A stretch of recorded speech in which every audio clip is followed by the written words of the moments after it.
Bonjour, je m'appelle Vincent Lucas, j'ai 36 ans, je vis à Madagascar depuis une quinzaine d'années. Je dirige actuellement une entreprise de biotechnologie. Nous faisons de l'élevage d'insectes dans le but de produire de la protéine de haute qualité. Notre entreprise est une start-up à impact, à raison d'être. Nous avons pour ambition de révolutionner la chaîne alimentaire.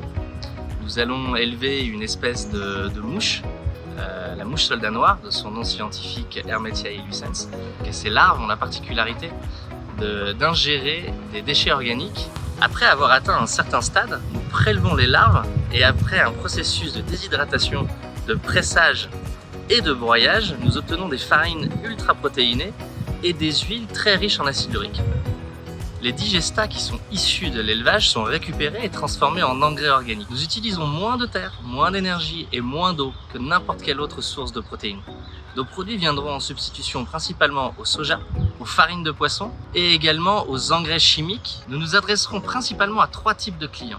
Les producteurs de provende pour les animaux d'élevage et le poisson d'élevage, également pour les producteurs d'alimentation pour les animaux de compagnie et également pour les agriculteurs et les transformateurs d'engrais. Au niveau mondial, la concurrence dans l'industrie de l'élevage d'insectes est encore assez balbutiante. Les gros acteurs sont encore en phase de mise à l'échelle et sont sur des marchés bien définis qui sont principalement européens, américains et asiatiques. L'offre est inférieure à la demande et cette demande va croître de manière quasi exponentielle dans les 10 ans à venir.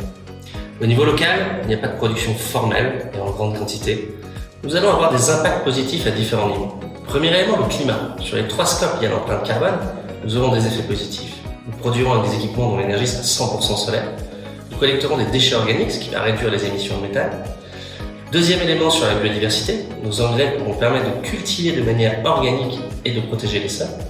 Nos farines et huiles substitueront une partie des protéines liées à la déforestation, notamment le maïs et le soja, encore une fois. Et pour la population, les déchets représentent une problématique majeure dans les villes. Les déchets sont vecteurs de maladies, occupent et détruisent les sols et émettent des gaz à effet de serre néfastes. Nous contribuerons de manière forte à la collecte et à la transformation de ces déchets pour éviter un maximum de ces problématiques. Et nous emploierons, pour finir, des employés locaux de manière directe et indirecte. Notre objectif est de monter notre pilote en 2023.